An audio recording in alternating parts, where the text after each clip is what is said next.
नमस्कार दोस्तों, जैसा कि आप देख पा रहे हैं ये एक अभी जजमेंट है हाल ही में। इसमें जो इशू था कि whether a vehicle can be given in temporary custody if seized for offences under NDPS act.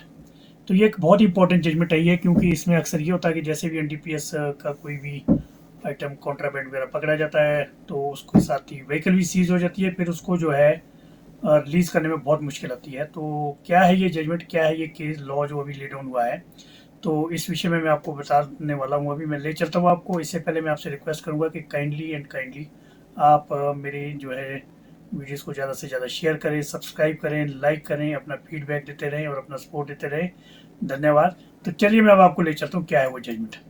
ये एक जजमेंट आई है, इसमें जो है मेन जो पॉइंट इन इशू था, एनडीपीएस एक्ट में केस हुआ, कमर्शियल क्वांटिटी पकड़ी गई और जो है वो थ्री व्हीलर था, इसका ओनर कोई और था, इसको ड्राइव कोई और कर रहा था, लेकिन थ्री व्हीलर भी साथ के साथ ही सीज हो गई। तो ये further prayer is made to release three wheeler vehicle number so and so, ये एक केस आया था।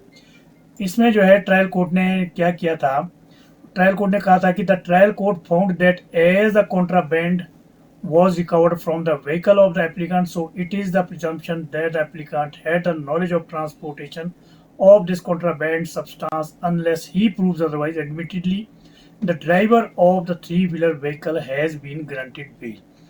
इसमें जो है सेक्शन 63 ऑफ एनडीपीएस एक्ट के जो प्रोविजन है वो मेनली ये कहते हैं कि in the trial of offences under this act whether the accused is convicted और acquitted or discharged, the court shall decide whether any article or thing seized under this act is liable to be confiscated under section 60 or section 61 or section 62, and if it decides that an article is so liable it may order confiscation of the same.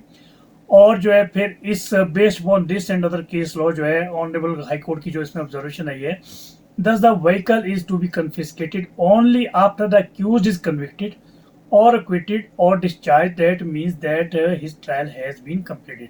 और यह भी during the pendency of trial का case था, इसीलिए जो है now the question arises that during trial whether the vehicle can be given in temporary custody of the real owner of the vehicle.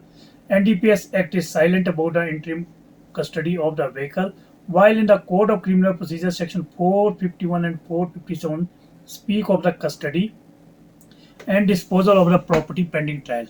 Now the question arises whether these sections of the Code of Criminal Procedure can be applied to the interim custody of the vehicle seized under the NDPS Act. फिर जो further इसमें observation की है, thus the provisions of the Code of Criminal Procedure shall apply with regard to seizure of any vehicle or things regarding NDPS Act if they are not inconsistent of provisions of the NDPS Act, and in NDPS Act there is no provision debarring the release of vehicles seized under the Act during trial as per the provisions of the CRPC.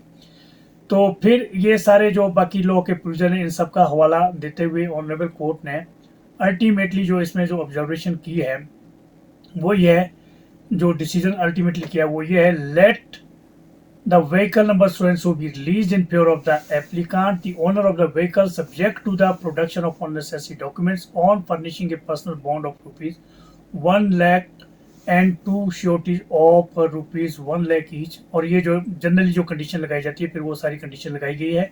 और ये जो decision है ये 11 जनवरी 2023 का है और गाड़ी को जो है रिलीज करने के ऑर्डर की है सीआरपीसी के सेक्शन 451 के तहत।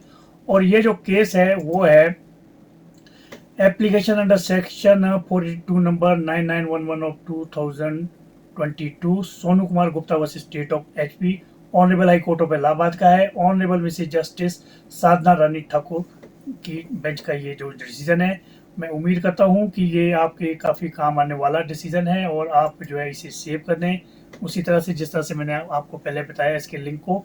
और प्लस मैं इसको ऐड कर लूँगा अपने जो है लिस्ट में, जो एक डाइजेस्ट मैंने बनाई है आप लोगों के लिए एनडीपीएस के और क्रिमिनल लॉ के अंडर। और आप ज़्यादा से ज़्यादा सहयोग देते रहे, अपना सपोर्ट बनाए रखें। Thank you very much and God bless you all.